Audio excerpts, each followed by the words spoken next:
Mário vai falar para a gente sobre novas tecnologias aplicadas para a retomada dos canaviais. Eu estou sabendo que você prometeu entregar tudo, é verdade? Primeiro, agradecer a participação junto com vocês. Para a gente é sempre uma satisfação representar a BP Bioenergy aqui no exemplo, nos eventos do IDEA, junto com o DIB. E, bom, vamos apresentar um pouquinho do nosso trabalho. Também estou curtindo bastante aí as palestras que estão saindo aí, muita coisa bacana. E é sempre uma satisfação a gente falar um pouco do trabalho, falar do que a gente ama, do que a gente faz.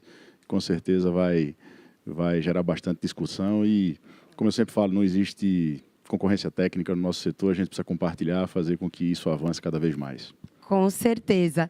Então, eu vou deixar o palco aqui para você. Seja muito bem-vindo e bom evento para todo mundo.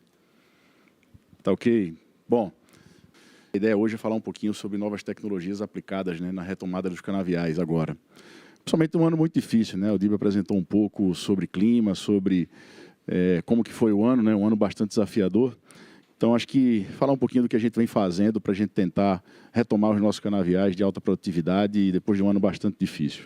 Bom, falando um pouquinho da nossa empresa, né? Em 2019, éramos BP e Bunge, fizemos a Joint Venture com 11 empresas, 11 usinas espalhadas em 5 estados no Brasil. E, recentemente, a BP assumiu, né? Adquiriu a parte que fazia da Bunge, fazendo com que agora nos tornássemos a BP Bioenergy. Então, nessa trajetória, nessa jornada, foi bastante intensa. A gente é muito grato à Bunge por toda essa jornada e, dentro dessa agenda, com certeza, a gente está muito feliz aí com o novo formato da BP Bioenergy. Como falei anteriormente, são 11 usinas espalhadas no estado de Goiás, Mato Grosso do Sul, São Paulo, Minas Gerais e Tocantins. Capacidade para 32 milhões de toneladas de cana. Então, temos uma grande responsabilidade como uma auxiliar, né, nessa transição energética e fazer com que não só a BP seja uma empresa de óleo e gás, mas também uma empresa de sistema integrado de soluções de energia e sempre pensando em baixo carbono. Falando um pouquinho no contexto, quando a gente olha a parte de clima, nós temos realmente um comparativo de 2 anos bem específicos, bem diferentes, né? Tivemos aí um ano de 2023 com uma generosidade bem importante de chuvas. Como nós temos usinas espalhadas em todo o país, tivemos uma adversidade quando a gente compara centro-sul, o sudeste com o centro-oeste. Então, a gente tem um cenário onde passamos, basicamente, 200 dias sem chuvas no estado de São Paulo, Minas Gerais. Também tivemos um atraso relevante de chuvas no Tocantins, no Mato Grosso e em Goiás. Então, foi um ano atípico de chuva para todo o Brasil, olhando o Centro-Sul no nosso desafio. E quando a gente olha as distribuições de chuvas, a gente vê que a gente passou por grandes estiagens, né? Foram 200 dias de chuva, tivemos um incremento de temperatura. Quando a gente olha, não trouxe essa informação, mas quando a gente olha as estatísticas de temperatura e de pluviosidade, a gente tem um aumento de temperatura histórico em relação à média e a gente também tem uma queda de pluviosidade. Então, isso que a gente está falando hoje, cada vez mais frequente. É um cenário que a gente tem lidado com isso com bastante frequência. E quando a gente olha nesse contexto, a nossa ideia é entender que isso é uma condição e a gente começar a trabalhar com alternativas que possam, de fato, trazer soluções integradas para que a gente consiga retomar o canavial logo após essa estiagem. E quando a gente olha para a nossa cultura, nós temos o acúmulo de biomassa. Isso aqui é um trabalho antigo, mas que detalha bem, onde a gente tem um período de crescimento muito curto. Adicionalmente, com um período difícil de chuva, com um período de grandes temperaturas, a gente tem que pensar e otimizar. Como que eu consigo fazer que o nosso canavial se forme dentro dessa janela pequena? E quando a gente olha dentro dos nossos pilares agronômicos, o mais importante deles, nesse formato, é a questão da nutrição fisiológica. O DIB falou isso recentemente, na última palestra que ele trouxe, e é muito comum a gente falar só sobre apenas nutrição, sobre correção de solo. E a bioestimulação, quando a gente olha o setor de cana, a gente ainda tem muita coisa para conquistar. Nós temos ainda muito a descobrir, muita coisa para fazer. Então, dentro desse formato, nós da BP Bioenergy, a gente trabalha especificamente a nutrição fisiológica, onde a gente olha toda a parte nutricional de elementos, mas também a parte de bioestimulação dentro desse contexto, dentro do nosso padrão de recomendações agronômicas. Olhando um pouco dos estágios, né, a gente tem toda a parte que envolve preparo de solo, a parte de cana-planta e cana-soca. Só deixei exemplificado aqui para a gente ver onde exatamente a gente entra com os inoculantes, com os bioestimulantes. E quando eu falo de bioestimulantes, entendam aminoácidos, entendam também precursores hormonais e também hormônios. Então, a gente tem trazido isso de maneira sistêmica em toda a fase da cultura. Quando a gente olha um pouquinho da história da bioestimulação dentro do nosso projeto, a gente começou a trabalhar inicialmente com extrato de algas, para a gente tentar fazer aquele arranque, começou a fazer isso no plantio, foi um avanço de bioestimulação no plantio, foi uma coisa que foi bem relevante, principalmente quando a gente juntou junto com o plantio mecanizado, com a parte de fitossanidade também, utilizando fungicidas em plantio. E, a partir daí, a gente começou a nos desafiar, o que dá para fazer mais? O que mais faremos? Como que a gente vai conseguir, cada vez mais, estimular o nosso canavial dentro de um pacote nutricional? Como o Dib fala muito bem, não existe uma bala de prata para isso. Então, é um conjunto de soluções integradas que a gente tem como alternativa, principalmente num cenário como esse. Então, quando eu olho hoje o que a gente fazia dentro da calendarização do nosso manejo nutricional, especificamente foliar, trabalhando no conceito de nutrição fisiológica, antes a gente fazia, basicamente, os bioestimulantes junto com os foliares vegetativos, e a gente fazia em 100% do nosso canavial. Fazíamos também toda a fase de pré-maturação, então a gente tem trabalhando forte essa questão da pré-maturação, isso é algo que já está consolidado, mas a gente tem trazido algumas alternativas diferentes para isso. E seguido pré-seca, toda a questão do estresse abiótico, que num ano como esse, seco, teve bastante resultado, foi bastante importante, principalmente em termos de brotação. A gente vai falar um pouquinho mais à frente sobre metabolismo de carboidrato, que acho que é um grande passo que o nosso setor precisa dar daqui para frente, a partir em termos de estudos. E, nesse contexto, agora, a gente separou um pouco a questão dos bioestimulantes. A gente começou a entender, falarei mais à frente, que o nosso trabalho de aplicações sequenciais de bioestimulantes, seja eles sequenciais do grupo de aminoácidos específicos, extratos de alga, precursores hormonais e hormônios, especificamente o ácido giberélico, a gente tem tido bons resultados.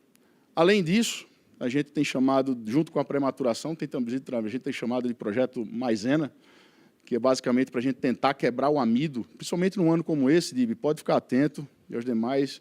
Quando a gente tem uma fase vegetativa atrasada, uma idade fisiológica atrasada, a gente vai ter recordes de ápice de amido nesse início de safra. Então, o quanto a gente conseguir acelerar esse processo de amilase, de quebra de amido para a construção de açúcares primários, vai ser fundamental. Então, nesse contexto, a gente também está trabalhando com Etefon, aplicações de Etefon para essa pré-maturação, principalmente para os três primeiros meses de safra. E, juntamente com isso, o maturador, pré-maturador, algumas áreas com 2 aplicações de pré-maturação, e também trabalhando com alguns aminoácidos específicos que também auxiliam nessa quebra de amido através da produção endógena de etileno. Então, a gente tem trabalhado isso e acho que esse ano vai ser um ano bem importante de resultado, mas isso aí já está protocolado, a gente já vai fazer esse ano. Ademais a isso, a gente tem feito pré-seca, então a gente tem trazido um pouco, antecipado um pouco as campanhas agora, a gente não pensar só em agosto, mas também a partir de julho, principalmente em anos onde a gente vai ter uma estiagem um pouco mais prolongada. E, atrelado a isso, a gente está começando a fazer uma bioestimulação muito forte em soqueira, com aminoácidos e precursores hormonais. Então, dentro desse contexto, como a gente falou anteriormente, não existe uma bala de prata, mas, de cara, a gente começa a perceber que a parte de bioestimulação ela não vai conseguir andar separada da parte nutricional, e a gente vai ter que olhar tudo isso num só pacote, em todas as fases de desenvolvimento da cultura. E aí, isso foi quando surgiu o projeto Orquídea. Talvez seja a primeira ou a segunda vez que a gente fala sobre esse nome. Esse nome, em homenagem, fizemos uma visita numa estufa de orquídeas, onde, dentro desse contexto, as pessoas começaram... A gente conversou com alguns produtores de orquídeas e falaram, a gente começou a fazer aplicações sequenciais de aminoácidos e a gente conseguiu baixar em 6 meses o ciclo de produção de orquídea. 6 meses, era 21 meses, passou a ser 15 meses, isso é bem relevante dentro de um processo. Então, por isso o nome é Orquídea, então a gente começou a fazer. Então, começamos a nos testar. Dentro desse contexto, todos os bioestimulantes, aminoácidos especificamente, e também hormônios, a gente tentar fazer uma curva de aplicação até a exaustão para a gente entender que resultado que isso daria para a gente. Fizemos uma aplicação a cada 15 dias, chegamos em resultados até 16 aplicações a cada 15 dias, e os resultados são bem disruptivos, e com certeza nessa campanha de retomada dos canaviais vai ser um grande diferencial, e a BP Bioenergy está posicionada para fazer isso esse ano, e com certeza vai ter bons resultados. Esse campo a gente fez em 4 usinas, espalhadas em regiões diferentes. A nossa grande vantagem de fazer experimentações nesse nível é que a gente consegue fazer em vários estados ao mesmo tempo. Então, nosso processo de validação, além de ser bastante robusto em termos de acesso a profissionais, pesquisadores, a níveis de tese de mestrado e doutorado, a gente também aproveita e faz em vários estados diferentes para que a gente consiga, de fato, ter uma representatividade desse processo. E quando a gente olha para o resultado, estava conversando com o time recentemente, e, sem dúvida alguma, esse foi um dos maiores experimentos que eu fiz em toda a minha carreira. São 16 anos, 16 safras que eu tenho acompanhado esse setor. Então, foram 20 experimentos com 134 tratamentos, 118 repetições e 130 avaliações. Foram mais de 41 milhões de avaliações, observações que nós fizemos nessa experimentação. E o resultado foi bem interessante. Quando você olha essa primeira linha de cima, a gente fez em campos precoces, médios e tardios. Quando a gente pega essa primeira linha de cima, a gente entendeu que aplicações de aminoácidos, até 5 aplicações, a gente tem um aumento de 17% de produtividade das nossas lavouras de precoce, 34% de aumento de produtividade nas canas médias de meio de safra e 39% de aumento de produtividade nas nossas canas de final de safra. Observem também que aplicações exorbitantes, acima de 6, elas começam a ter um efeito deflator, então a gente começa a perder produtividade. Então, a gente tem trazido isso dentro de um contexto e que, a partir de agora, a gente já trabalhava com 3 aplicações sequenciais de aminoácido, e a partir de agora a gente vem trabalhando com 6 aplicações, e esses são os resultados. Quando a gente começa a olhar aqui embaixo, e eu peço desculpas que a quantidade de aplicações do texto abaixo está em 6, mas não foram 6, foram as aplicações que nós fizemos. Ah, desculpe, isso aqui é o TAH. Então, nós fizemos aqui, para o TAH, e precoce, médio e tardio, também trazendo em cima do mesmo resultado. 75% do TAH ele vem do TCH, mas os resultados também foram bem expressivos na parte de ATR. Então, observe que a gente conseguiu trazer uma tecnologia que vai ser muito acessível, principalmente nessa época. Estamos fazendo agora, nessa campanha, aplicações sequenciais a cada 15 dias, de 15 a 20 dias, e tem trazido bons resultados específicos em cima desse processo. Atrelado a isso, e é uma coisa que eu venho conversando muito com o DIB e com os demais colegas de setor, temos trazido de maneira muito relevante a questão da fitossanidade. Impressionante o quanto o nosso setor ainda tem negligenciado fortemente a questão fitossanitária. Na década de 80, na década de 90, falou-se bastante sobre coletrótico, a gente não fez nada e o coletrótico terminou se desfazendo de variedades, inclusive. A variedade terminou sendo vilã e a gente não trabalhou de maneira importante. E a gente tem percebido muito em análises metagenômicas a quantidade de fusarioses que tem trazido resultados negativos na nossa produtividade. Falou-se bastante essa safra sobre murcha. A murcha sempre teve aí. Complexo de murcha, seja qual for o patógeno, a gente precisa trabalhar forte. Dentro da jornada de grãos, soja e milho, observe há quanto tempo atrás a gente fazia, quantas aplicações eram feitas de fungicidas e quantos eles fazem, praticamente dobrada de produtividade ao longo do tempo.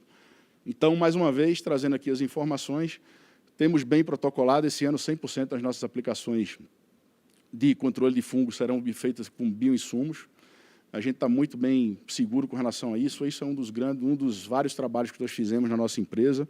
E quando a gente olha dentro desse contexto, a facilidade que a gente teve esse ano para lidar com a murcha. As usinas que a gente conseguiu fazer no ano passado 2 aplicações, a gente chegou a ter uma média de 3 a 4, no máximo 5% de canas mortas, enquanto alguns vizinhos nossos chegaram até 25%, 30% de cana morta, e isso afetou bastante a produtividade dentro desse contexto. Ainda assim, trazendo a questão do pré-seca, eu tenho sido bastante repetitivo com relação a isso. A gente tem expandido muito forte a utilização do pré-seca. E, além disso, nessa foto aqui em cima, uma foto bastante antiga que estimulou, inclusive, o nosso projeto Orquídea. Isso é uma foto que representa muito esse ano. Isso aí foi em 2021, logo após aquela seca de 2020. Essa diferença da foto de baixo com a foto de cima, observem que tem de 15 a 20 dias de diferença após a aplicação de aminoácido, a gente chama de destrava. Então, assim, não só isso, mas se a gente fizer até 6 aplicações, assim como eu trouxe nos slides anteriores, a gente vai conseguir bastante resultado em relação a isso. E quando a gente olha a nossa jornada de bioestimulantes, e o nosso aminoácido, ele não está no nosso slide padrão ainda com relação à utilização de biológicos, mas os aminoácidos que a gente tem utilizado, ele também tem o selo de biológico. Então, todo o processo dele é feito de maneira biológica, então a gente vai começar a contabilizar agora também os bioestimulantes, além dos inoculantes e bioprotetores. Então, esse ano a gente vai fechar com a campanha de 2.800.000 hectares, vai dar basicamente aí, praticamente 7 a 8 aplicações em área total de bioestimulantes, seja ele aminoácido, precursores hormonais e também o próprio hormônio, nesse caso o ácido giberélico. Não falei anteriormente, também não trouxe essa informação, mas a gente também tem alguns trabalhos importantes com ácido giberélico. A gente está protocolando, inclusive, com 2 aplicações. Tem tido bons resultados, principalmente nesse período onde a gente tem um volume de chuva grande e uma luminosidade baixa, né? Então, alguns trabalhos que a gente teve acesso, a gente começou a entender que, dentro desse contexto, a gente tem uma chuva grande, mas a gente tem uma redução de luz. E essa redução de luz ocorre um desbalanço entre a auxina e giberelina, a auxina sobe, a giberelina baixa. Então, é muito comum que, nessa época, a gente veja os nossos canaviais verdes vegetando, mas encurtado. Por quê? Porque existe menos luz e ocorre esse desbalanço hormonal, e você entrando com ácido giberélico nesse momento, a gente consegue fazer, então, até com 2 aplicações, são excelentes opções. Além disso, eu trago uma informação importante com relação ao impacto na qualidade da matéria-prima. Esse gráfico que a gente está trazendo aqui é de pureza. A gente está pegando os dados da safra de 2019 e 2020 até a safra agora. A safra de agora, ela é representada por essa linha pontilhada verde. O que ele mostra para a gente? Dentro do manejo anterior, quando a gente fazia 2 a 3 aplicações de aminoácido, na fase vegetativa, na bioestimulação, a gente conseguiu, até o meio da safra, a gente trazer uma pureza nesse ano, e esse ano foi um ano ruim de pureza, né? Observe que a gente teve bastante dificuldade de pureza em várias usinas. Conversei com vários colegas de setor e trouxemos bastante diferença. Então, a gente veio num ano muito bom, e observem que, do meio para o final de safra, mesmo com os incêndios, mesmo com a seca prolongada, a gente não teve um ano tão ruim como 2021. Então, toda aquela questão que a gente discute sobre estresse oxidativo, a questão do oxigênio reativo, que traz todo aquele que são os primeiros sintomas de estresse, seja ele biótico ou abiótico, você controlar isso, você reduzir o estresse oxidativo, você trabalhar com aminoácidos, você trabalhando nessa fonte, onde você consegue fazer esse contexto, a gente consegue ter, inclusive, uma pureza melhor e um resultado melhor no final da linha, quando a gente olha as nossas usinas. E o próximo slide, ele traz as usinas que nós já fizemos 5 aplicações de aminoácidos sequenciais. Essas usinas estão localizadas entre Goiás, Tocantins e Minas Gerais, e observem como foi essa linha. Recorde de pureza em todos os meses, mesmo numa condição de estresse maior. Então, isso traz uma condição não só de aumento de produtividade, TAH na ponta, mas quando você olha aumento de 1,2, 2 ou até 3 pontos em relação de pureza no processo industrial, a gente consegue ter bastante retorno com relação a isso. Então, isso tem feito um grande diferencial para a gente dentro do nosso manejo, além de melhorar toda a questão de arranque de lavoura pós-estresse, a gente conseguir fazer todo o manejo, estimular, aproveitar o máximo de crescimento nesse período curto que nós temos, a gente consegue ter um ganho adicional na última linha, que é o aumento de pureza. Então, isso para a gente tem sido um motivo de que a gente está no caminho certo. Tem muita coisa para ser descoberta ainda, mas a gente está no caminho certo. E a provocação fica para todo mundo. Quanto mais gente estudando isso, quanto mais gente olhando isso, mais informação a gente vai ter, mais segurança a gente vai ter e mais retorno a gente vai ter para o nosso setor, que com certeza merece isso. E quando a gente fala do futuro dos bioestimulantes, e sem dúvida alguma, quando eu falo de todo o manejo pós-estresse, o bioestimulante para a gente é um grande diferencial, além de toda a base. Não adianta falar sobre isso se você não faz uma correção bem feita, se você não põe matéria orgânica. Não existe bala de prata, mas ele é um grande adicional. Experimentação. Tem que continuar forte por experimentação. Hoje a BP Bioenergy tem mais de 260 experimentos nos últimos 3 anos. Experimentos com níveis de entrega, com base de níveis de mestrado e doutorado, sempre com algum profissional nosso, profissional de nosso respeito, profissional que a gente tem parceria com as instituições. E o nosso futuro a gente tem trabalhado muito. Então, quais as nossas ambições em relação a isso? Começar a trabalhar curvas hormonais, curvas de retenção de amido, através de análises metabolômicas. Então, acho que esse vai ser o nosso grande passo para que a gente possa entender como que a gente vai manejar. E não é mais para falar sobre grupos de aminoácidos, vamos falar sobre aminoácido específico. Não vamos falar sobre aminoácido falando especificamente, eu estou aplicando aminoácido. Não, você está aplicando um grupo de aminoácido.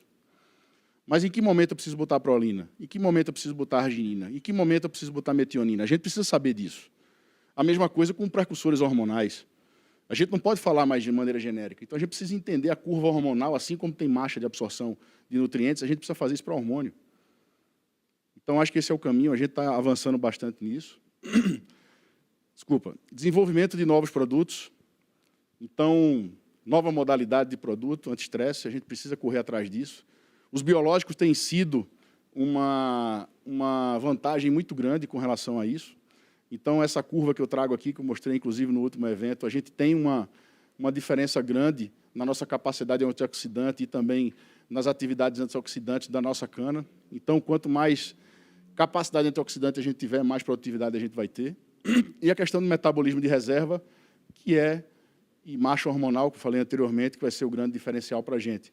Eu tenho trazido esse gráfico aqui, que isso aí tem sido de maneira muito relevante para a gente, porque quando a gente faz um manejo de bioestimulação, que a gente melhora a pureza, que a gente faz tudo isso, a gente tem percebido que a gente tem acumulado mais amido na raiz e no rizoma. O que isso significa para a gente? Falei no começo que o amido é ruim no começo de safra. Por quê? Porque a cana está multiplicando, célula, está alongando, mas não está enchendo. Então, tem um pouco ATR. Quando a fisiologia está atrasada, a gente vai ter menos ATR. Isso é ruim, precisa quebrar o amido. Mas, no final, eu preciso ter açúcar, mas eu preciso ter reserva para a cana brotar. Então, esse número de o dobro de amido, ainda não sei exatamente o que ele representa para a gente vai descobrir isso, mas é importantíssimo que a gente consiga trazer dentro de um contexto para que a gente consiga melhorar cada vez mais os nossos canaviais em cima desse movimento. Então, era isso. Agradeço mais uma vez aí o DIB, o time de IDEA. Eu acho que a grande mensagem que eu queria passar para todos vocês, para todos nós, né, do nosso setor, é que a gente precisa continuar forte na nossa experimentação. Mas não é uma experimentação que seja experimentação por fazer, mas é uma experimentação de maneira aplicada, experimentação que gere valor, que gere produtividade, que gere receita para o nosso negócio. Então, cada vez mais, a gente precisa estar compartilhando isso, fazendo isso, e é possível, sim, que a gente consiga ter mais produtividade trabalhando a bioestimulação. Tenho certeza que vai ser um grande avanço para o nosso setor e não tenho dúvida de demais que a gente vai conseguir avançar cada vez mais nisso. Mais uma vez, muito obrigado. Muito obrigado. Vamos aplaudir com música. Tem uma pergunta, depois eu quero fazer, não vai... Espera um pouquinho. Oh, a música do... Como é que chama? Casa de Papel. Vamos lá. Tem uma pergunta aí? Temos. O pessoal está insistindo muito. Olha lá, tem uma pergunta no chat do Matheus Sarto. Mário, foi mensurado o ganho de TCH e ATR entre o manejo antigo e o manejo atual? Sim, foi na casa de em torno de 15% a 20%. Quando eu mostrei aquele trabalho que apresentou escalas ali de meio e final de safra de 35 a 40, a gente trabalhou em cima de uma aplicação. A gente já estava trabalhando com 3, então agora a gente está levando para 6. Então, de 15% a 20% aumento de TH na última linha. Tá, legal. Obrigada. Eu acho que foi respondido. Não, com certeza. Inclusive, ele está sendo modesto, viu?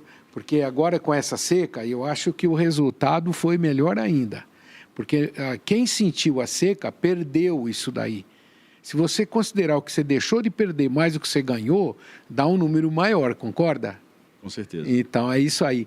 Olha, gente, eu queria fazer um agradecimento especial ao amigo Rogério Brem, que não tem medido esforços para nos atender, para trazer a público todo o trabalho que vocês estão fazendo. Essa filosofia de trabalho, de troca de informações, de divulgação, de incentivo à experimentação, de fazer com que mais pessoas trabalhem com isso, para a gente romper essas barreiras, que nós estamos entrando numa era da sustentabilidade. Nós temos que analisar com muito carinho todas as técnicas que já são consagradas em horticultura, fruticultura, até mesmo em hidroponia. Nós estamos aprendendo hoje, eu escutei você falar, que você quer descobrir o momento certo e que você pode entrar com determinados aminoácidos. Isso é uma especialização muito elevada. O setor canavieiro agradece muito vocês. Eu fico muito grato pela sua presença aqui e eu aprendi. Vou ver o vídeo novamente, a todos vocês, prestem atenção. Esse vídeo nós vamos deixar disponível por um período para vocês e eu acredito que nós temos muito a aprender nessa área. Você é um cara que está dando uma contribuição que você não imagina o tamanho dela. Obrigado. Você, Rogério e toda a sua equipe lá. Foi um prazer recebê-lo aqui. Obrigado. Muito obrigado. Até a próxima, se Deus quiser, com certeza. Muito obrigado, Mário. Tá bom, toca uma musiquinha pro Mário aí.